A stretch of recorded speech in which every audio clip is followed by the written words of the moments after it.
अनुराग तिवारी जी, लखनऊ से। राधे राधे महाराज जी, आपके चरणों में कोटि कोटि प्रणाम। महाराज जी, हम जीवन में पूर्ण सफलता कैसे प्राप्त करें? अरे जिंदगी का ही भरोसा नहीं, शाम तक जियोगे कि नहीं जियोगे, क्या ज्ञान की बात है। लाइफ में बहुत ऊंचे कहाँ जाओगे, पटक दिए जाओगे ऊंचे से। जहां भी ऊंचे चढ़ोगे पटक दिए जाओगे। माया काम ऊंचे से नीचे पटकना। छोटे बन जाओ, कभी नहीं पटके जाओगे। भजन से क्या होता है जानते हो? छोटा बना जाता है। तृणादपि सुनीचे।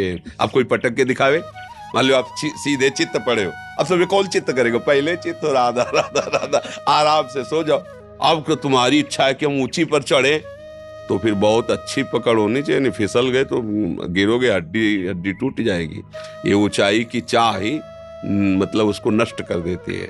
और दैन्य होकर भगवान का भजन करते रहो, वो जहां पहुंचा देंगे वहां से गिरने का चांस नहीं होगा। समझ रहे ना? हाँ, यही तो माया का खेल है। वो सबसे बड़ा बनना चाहता है, हर क्षेत्र में बड़ा बनना चाहता है। ये दोष भी नहीं, क्योंकि बहुत बड़े का बच्चा है ना, बड़े का भगवान का बच्चा है ना, तो भगवान सबसे बड़े है ना, वो सबसे बड़ा बनना चाहता है। पर इस मार्ग में बड़ा बना जाता है सबसे छोटे बन के। जो जितना छोटा बन गया उतना ही बड़ा बन गया। मतलब सच्ची बात समझो, आप अपने को छोटा समझकर अपने को सबसे, तो आप देखोगे सबके पूज्य बन जाओगे। और जब सबसे बड़ा कर, तो क्या है इसमें गलती क्या होती? हमारा अहंकार पुष्ट होता है।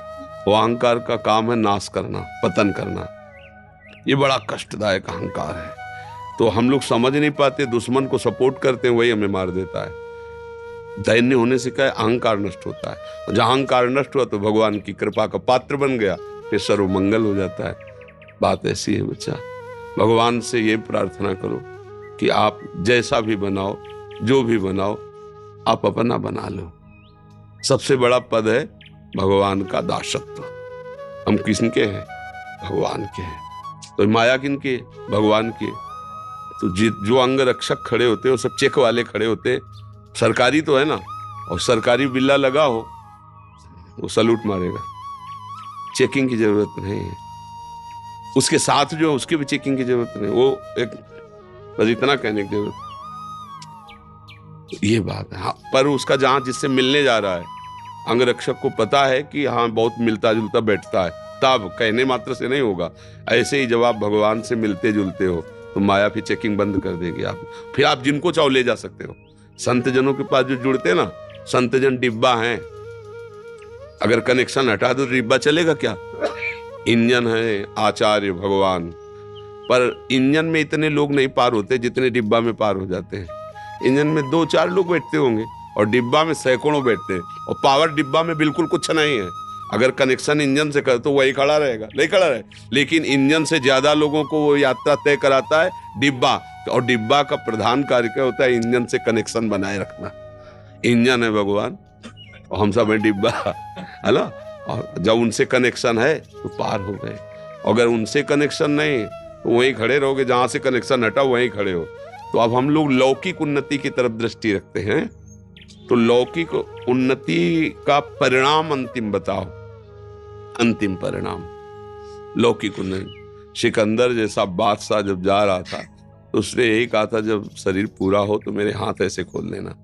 कि इतना पराक्रमी, इतना सब कुछ समेटने वाला, आज खाली हाथ जा रहा है, कुछ नहीं है उसके पास। मतलब बादशाह था, सिकंदर नाम से लोग थर्राते थे, वो ऐसे चला। इससे ज्यादा उन्नति तो रावण जब चलता था ना तो धरती कांपती थी। चलत दसानल डोलत अवनी। और उसकी खोपड़ियों में जैसे फुटबॉल में लात मारा जाता ना, बंदर ऐसे लात मारते थे। तब मंदोदरी जी ने कहा, राम विमुख अस हाल तुम्हारा, रहा न कोकुल रोवन। तेरी छाती पे बैठ के आंसू गिराने वाला नहीं रह गया कोई। क्यों ऐसा हाल तेरा? इसलिए हुआ कि तू भगवान से विमुख था। तो भगवान से विमुख होने पर तो कोई भी उन्नति, उसका परिणाम क्या है? अगर हम भगवान के हैं तो हमारी बहुत बड़ी उन्नति क्या है? ये जीवन जैसे बने वैसे कटेगा, लेकिन अंत में हम भगवान के पास जाएंगे, अपने प्रभु से मिलेंगे, हमारा जन्म मरण छूट जाएगा, सदा सदा के लिए परमानंद में। और इसी जन्म में उसका लाभ देखने को मिलता है। एक बेपरवाही आती है, एक मस्ती आती है, एक भरोसा होता है। बहुत बड़े भगवान हमारे साथ है ना, उनका हम नाम जप करते हैं, उनके भरोसे पे। और आज तक भगवान ने कभी किसी का भरोसा नहीं तोड़ा।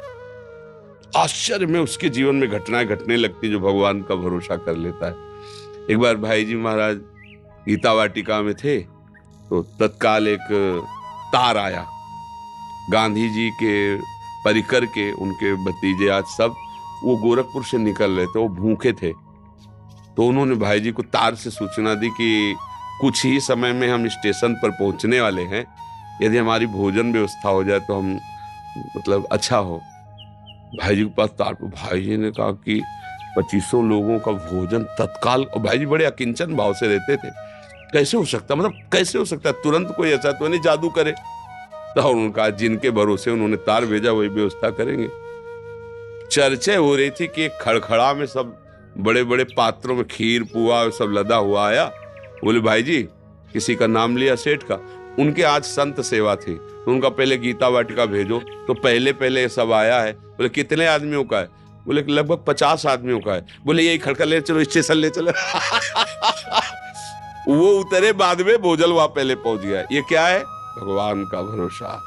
उधर से मांग आ रही, इधर से वो भेज रहे हैं, अपने निमित्त मात्र हैं। अगर अपने ऊपर भार लेंगे तो चिंतित ही रहेंगे, और उनके ऊपर भार दे देंगे तो योगक्षेमम वहम में हम वो वहन कर लेते हैं। इसलिए मुझे लगता है कि उन्नति इसी में है कि हम भगवान के चरणों का आश्रय लेकर उनके भरोसे से होकर जो भी कार्य करें, पढ़ाई लिखाई नौकरी व्यापार, उसमें अगर हम सफल होते हैं तो श्री जी की जय हो, और उसमें हम फेल हो जाते हैं तो श्री जी की जो कोई मंगल विधान होगा प्रभु का, ऐसी भावना से भक्त चलता है वो विजय को ही प्राप्त होता है, परिणाम उसका विजय ही होती है। जैसे महाभारत में देखो, कौरवों का नक्शा है और बन बन भटकना पड़ रहा है इन महारथियों को। 12 वर्ष का वनवास, 1 वर्ष का अज्ञातवास, क्या क्या कष्ट सह रहे हैं। धर्म में चलने वाले को थोड़ा कष्ट तो, लेकिन सिंहासन आरूढ़ कौन हुआ अंत में? महाराज युधिष्ठिर, धर्मराज युधिष्ठिर हुए और कौरवों का वंश विनाश हो गया। तो अगर हम धर्म से चले तो वास्तविक उन्नति मिलेगी। थोड़ा कष्ट तो हो सकता है, वो भी हमारे पाप हैं, उनका नाश हो रहा है, इसलिए ऐसा नहीं कि भगवान दे रहे हैं, नहीं नहीं नहीं, वो हमारे पूर्व के किए हुए पाप है, उनका क्षय हो जाएगा तो हमारे जो वर्तमान के पुण्य हैं, सुकृत हैं, वो हमें मंगलमय कर देंगे। तो इसलिए बच्चा, उन्नति तो भगवान के चरणों में समर्पित होने पर है। हमारी दृष्टि में लौकिक उन्नति कोई उन्नति नहीं है। यदि भगवान से सत्यता में हमारा जुड़ाव हो गया है तो कोई जाने न जाने, विश्वात्मा भगवान तो जान रहे हैं ना। अगर भगवान से संबंध नहीं, संसार सब जान रहा है, तो इसकी ऐसी दशा है, ये 1 मिनट सिंहासन में रख के आपको पूजेगा, दूसरे मिनट नाली में फेंक देगा।